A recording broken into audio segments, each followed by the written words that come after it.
Olá pessoal, eu sou o Fernando Rocha e esse é o nosso podcast Na Medida do Possível ou Quase, um não manual sobre a vida saudável. Não manual porque a gente sabe, a gente não tem manual.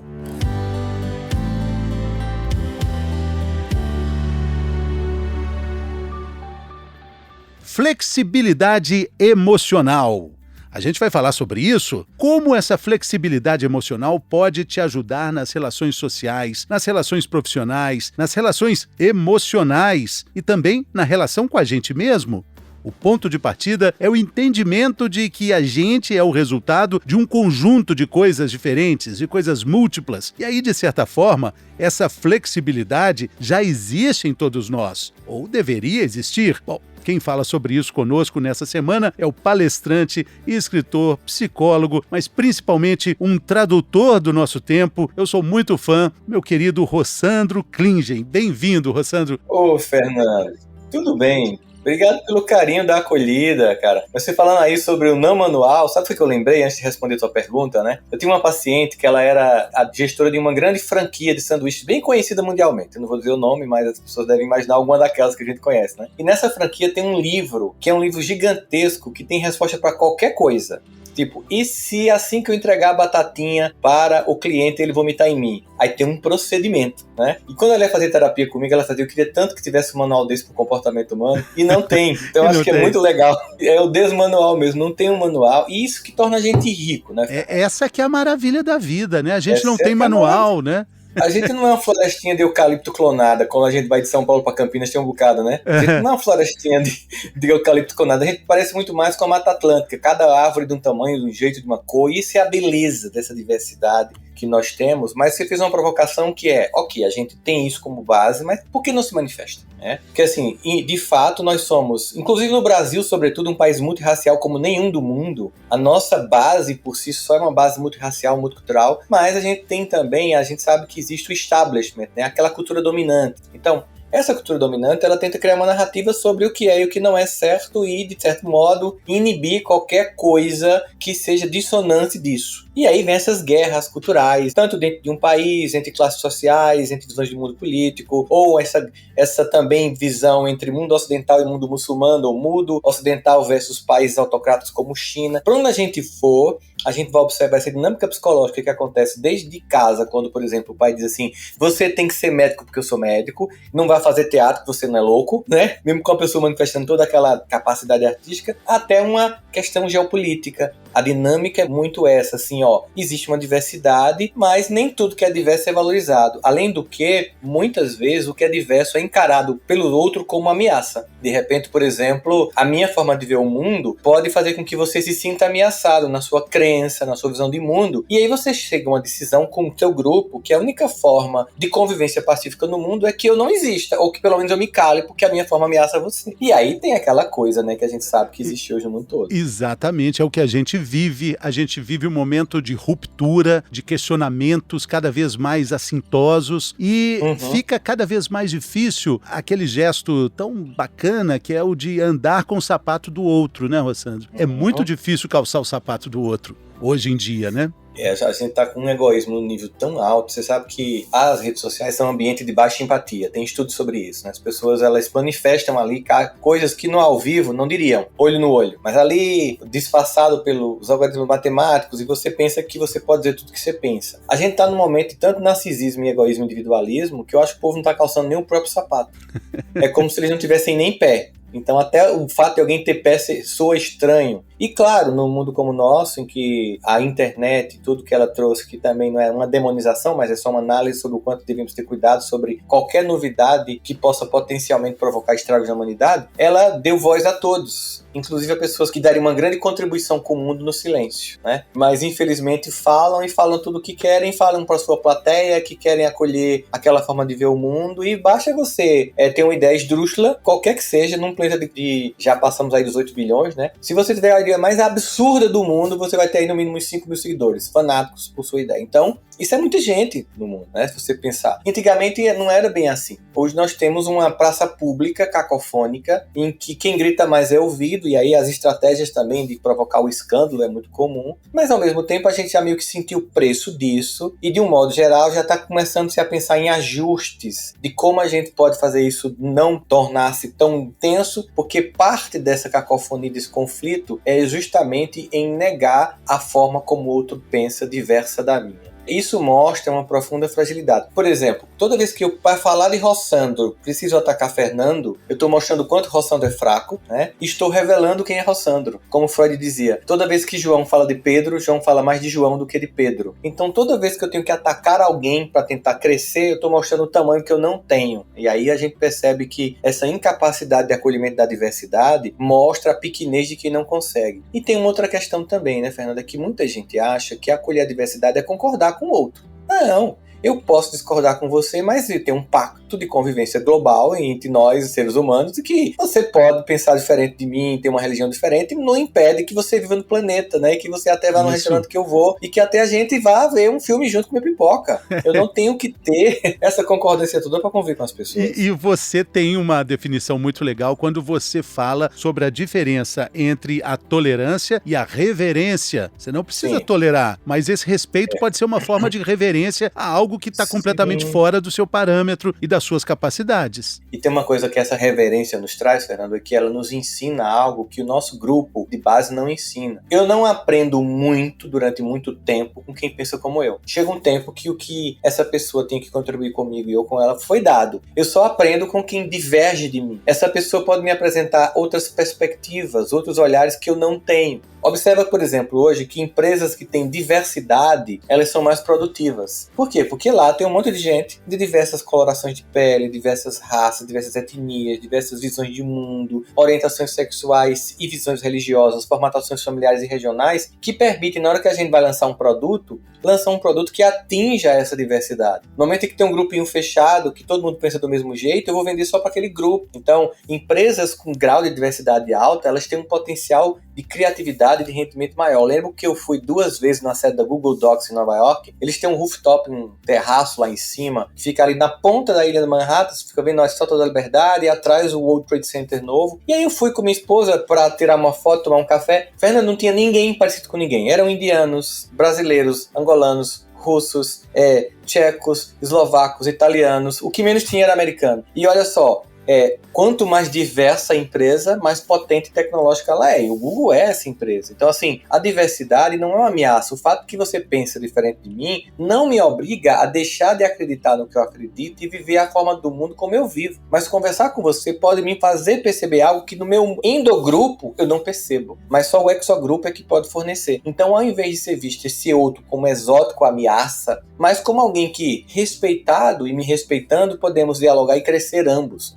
Isso é muito bacana, mas é também um desafio quando a gente entende que nesse mundo líquido, fluido, completamente descompromissado de novas relações, de novas conexões, a não ser essas internéticas, essas instagramáveis, vai ficando cada vez mais difícil. Eu tenho essa percepção, eu já passei dos 50 anos e penso que para mim é muito difícil fazer novos amigos, Rossandro. É uma percepção muito compartilhada com pessoas que convivem comigo. Vai chegando uma hora que você vai perdendo essa flexibilidade para novas amizades. E quando você perde a condição de fazer novos amigos, você perde a condição também de fazer, de uma forma, na vida real, novos olhares, novas conexões. Eu vejo, quando você fala dessa dificuldade, eu também passei de 50, tá? Então, quando você fala dessa dificuldade de fazer novos amigos, eu vejo 2 questões aí que tá na ordem. Uma é, naturalmente, a nossa maturidade nos torna mais seletivo. Então, não é todo mundo que a gente vai deixar fazer parte desse repertório de afeto da nossa vida. Quando a gente é ali um cara de 20 e poucos anos, qualquer pessoa que tomar uma cerveja com a gente vira parça. Aí, amigão, bata aqui, velho, né? Depois não vai, ainda mais cheio de cachaça, todo mundo é amigo, mas você vai ficando mais seletivo, você vai conhecendo as pessoas, meio que você já identifica os padrões de pessoas abusivas, tóxicas, ou que só querem te usar, ou interesseiras. Então você vai, digamos assim, fazendo uma curadoria afetiva, que é como eu dou o nome a isso. Eu vou fazendo uma seleção afetiva. Isso é uma coisa boa e positiva.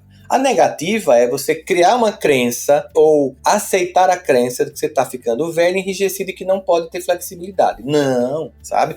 Do mesmo jeito que o nosso corpo vai ficando mais enrijecido, hoje eu vou pra academia, eu sinto mais dor fazendo exercício hoje do que eu sentia antes. Mas eu sinto mais dor se eu não for, porque eu vou enrijecendo. Então não é porque meu corpo vai enrijecendo que eu vou aceitando isso, eu vou condicionando ele a manter o grau de flexibilidade. Mesma coisa emocionalmente. Então a pessoa tem que fazer, peraí, não tem essa coisa do que eu passei de 50, eu não vou ter novos amigos. Eu apenas vou ser bem mais seletivo, certamente eu vou procurar pessoas que têm gamas de interesse muito semelhantes, naturalmente para quem amadurece, porque entenda, e é um recado que eu quero dar para a audiência do seu podcast, é uma notícia meio chata, mas eu preciso dar, maturidade não vem com o tempo, maturidade é uma escolha. Eu conheço pessoas de 50 anos completamente adolescentes no sentido psicológico, como conheço pessoas de 20 anos muito maduras. Então tem gente que quando amadurece, ela tem a capacidade de entender sim que ela é mais seletiva, mas não significa dizer, entregou os pontos, eu não consigo mais acrescentar uma pessoa nova, uma pessoa incrível que eu vou conhecer num outro lugar. Não, existe espaço para isso sim, sabe? Claro, com muito mais critério do que antes. Exatamente, né? Com mais estrada, né? Com essa maturidade que foi adquirida, né? Não tem nada a ver com o envelhecimento. Agora, você fala muito, Rossandro, de que conviver, quando a gente tá, né? Nós estamos falando aqui o tempo inteiro sobre flexibilidade emocional. E um dos pontos que você toca com muita frequência é que conviver é ceder mutuamente. A gente vive um momento do Brasil completamente polarizado. Esses acontecimentos recentes do início do ano vão ecoar durante muitos e muitos anos na nossa sociedade. Sim. E vão trazer uma dificuldade muito grande para a gente colocar essa frase em prática. Conviver é ceder mutuamente. Esse movimento que está acontecendo no Brasil está acontecendo no mundo todo, não é só no Brasil. E ele tem um ciclo que acontece repetidamente. A cada 70, 90 anos isso acontece, Fernando. E tem a ver com disrupturas tecnológicas que geram desemprego estrutural, um aumento da riqueza dos ricos, uma diminuição do poder da classe média, há um sentimento de não realização de sonho, de não conseguir a casa própria, de não conseguir fazer o curso dos sonhos, ou se fizer, de repente, quando você vai para o mercado, um robô, uma tecnologia, um GPT da vida, um chat GPT, tomou teu emprego, e aí vem uma mágoa profunda, você não sabe identificar, e é nessa hora que surgem populistas de esquerda e de direita, para dizer, não, o problema não é as tecnologias, que é muito mais complexo para uma pessoa comum entender isso, o problema é o outro, que pensa diferente de você, e resume para um conflito. Fica aí mais fácil, então vamos né? destruir o outro. É mais fácil, né? A mentira é mais fácil de ser entendida, a verdade é mais complexa, exige muito tempo de elaboração, o que nem todo mundo tem capacidade de fazer. Então, ciclicamente acontece isso. Depois chega um tempo que a gente tá naquele tempo que as pessoas amam odiar, né? E aí depois elas começam a cansar do ódio, começam a buscar o amor. É cíclico isso. Geracional também, talvez. Eu estava conversando com a Laila Valias, que é uma grande pesquisadora da geração 50+, da economia prateada, e ela falando da diferença que existe, né, da geração do meu pai, por exemplo, que está lá com seus 82 anos, e como ele me ajudou a estruturar a minha vida, até também financeiramente, quando ele tinha e tem a condição de fazer tudo isso, eu fui beneficiário dessa possibilidade que era também geracional. Hoje, para mim, é muito mais difícil ajudar meus filhos, como meu pai ajudou. Sim. Tipo, comprar um apartamento para eles é complicado. E essa diferença vai ficando cada vez mais sedimentada socialmente, né? Sim, e os filhos ficam mais tempo em casa porque a autonomia financeira demora mais tempo, ao mesmo tempo eles têm muitas dúvidas, começa um curso, aí eu não me identifiquei, começa o segundo, mas eu não me identifiquei, aí começa o quarto, eu não me identifiquei, até que o cara diz, te identifica com um, porque eu não vou me pagar mais nada não, tá?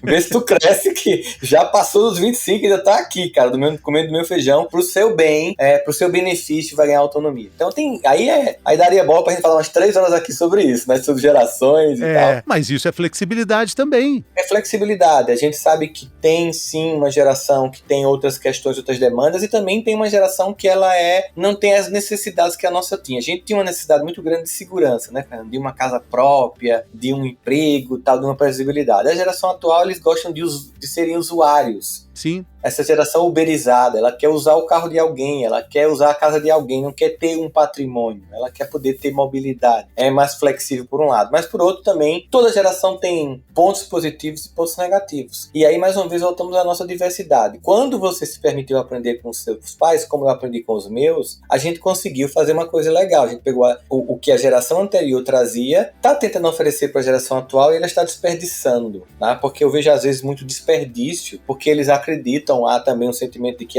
qualquer pessoa um pouco mais velha não tem mais nada a dizer, não entende o que eu estou vivendo. E embora, claro, tenha algumas variações sobre como a sociedade é hoje ou ontem, as demandas humanas são sempre as mesmas. Todo mundo quer aceitação, todo mundo quer visibilidade, sentimento de pertencimento, de afeto, de respeito. Não importa se acontece num baile funk ou num assustado, que era o nome que a gente dava às festas que a gente ia na nossa adolescência. Não sei se vocês falavam disso por aí, né? Que é aquela festa que acontece de repente, uma festa surpresa. Assustado. Com a nossa fitinha, uma fitinha cassete base que a gente rebobinava com a caneta Bic. E a gente levava, mas naquela festa lá que a gente fazia a nossa fitinha BASF com as 90, as 10 mais dos anos 80 ou as melhores novelas dos anos 80, a mesma necessidade que a gente tinha lá de alguém olhar pra gente, a gente se sentir querido, provocar desejo em alguém, é a mesma quem tá no baile funk, quem vai pra um show do sertanejo, é a mesma. Só mudou o tipo de música, o lugar. As necessidades humanas são sempre as mesmas. A formatação externa dela é que parece que é diferente, dando à geração atual a sensação de que meu pai não tem muito para me contribuir. Que desperdício. Foi porque nós ouvimos os nossos que a gente está mais estável do que eles quando tínhamos a idade deles. Sim, sim. A gente já estava mais estável. Tudo é flexibilidade, né? Tudo é flexibilidade. Tudo. E tem um outro ponto que você fala muito bem, é que nessas relações líquidas, pouco flexíveis, muito enrijecidas de valores e padrões, é muito comum a gente fazer da outra pessoa um objeto, sem saber que nessa relação a gente também se torna um objeto. Olha que loucura, né? Essa é a objetificação de mão dupla, né? Em que eu te uso, você me usa e termina que ninguém ama nem é amado e termina que a gente vai para um vazio nesse mundo completamente líquido. O que acontece? Os dois se afogam. Porque você pensa que você é a tábua de salvação, o outro também pensa, os dois pulam no pescoço um do outro e os dois afundam. A gente tem visto muito isso. E aí, parte disso é buscar aquilo que é essencial. O que é essencial na construção da minha identidade? Primeiro, que a maturidade tem como característica um indivíduo ser auto-apoiado e autorregulado, ou seja, ele depende muito mais das próprias opiniões, da própria visão de mundo do que da visão externa. Como dizia Erasmo de Roterdã, de que adianta o mundo inteiro dizer que eu sou incompetente se eu acho que eu não sou? Eu tô bem.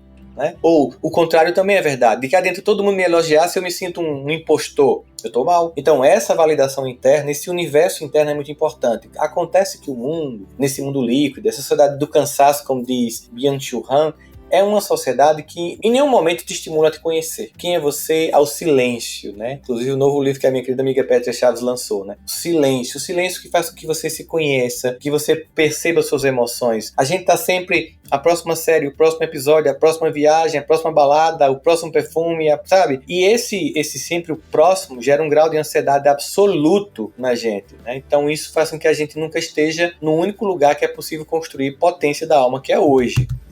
A gente tem uma geração que está presa ou amanhã na ansiedade ou no passado na saudade e na mágoa.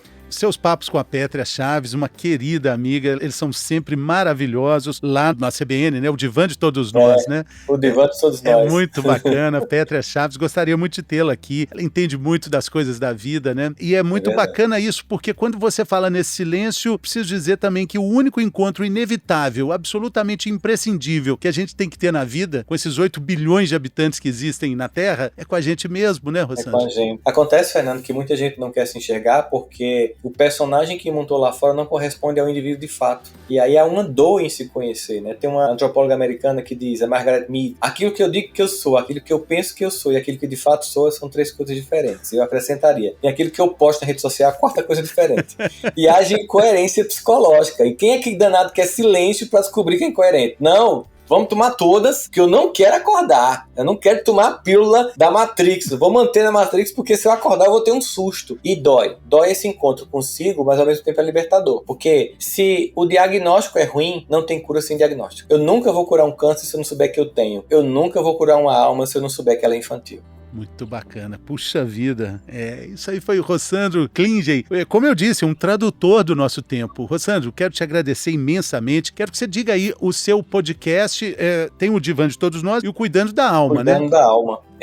O Cuidando da Alma é todo domingo ao vivo nas minhas redes sociais, às 10 da manhã. A gente sempre pega um tema emocional para falar e depois vai para as plataformas de áudio. E tem o Divã de Todos Nós, que acontece ao vivo na CBN, nos domingos. E também tem um outro quadro também que a CBN pediu fazer nas quartas-feiras, mas que fica lá também no mesmo link do Divã de Todos Nós, que eu faço com a Tati e com o Nando nas quartas-feiras também à tarde. Sim, sim. Com todo respeito, mas com a Pétria é maravilhoso. E suas redes sociais, lá também seu Instagram. @Rossandro Klinger, tudo é @Rossandro Klinger, que você... Quando você tá Rossandro, como muito exótico, vai ser o primeiro, provavelmente, para aparecer sou eu. E ainda mais um Klinger, né? Aí que vai ser só você mesmo. Rossandro, muito obrigado, sorte para você, sucesso no caminho, obrigado pela generosidade, pela gentileza aqui desse papo maravilhoso aqui conosco. Eu que agradeço, Fernando, sempre à disposição. Você sabe, ligou, chamou, valeu. Já estamos juntos. É isso aí, pessoal, muito obrigado pela companhia. Compartilhe esse conteúdo aí com pessoas que você sabe que vão aproveitar, vão se conectar com essas ideias que foram tão bem elaboradas aqui pelo Rossandro. Valeu, até semana que vem.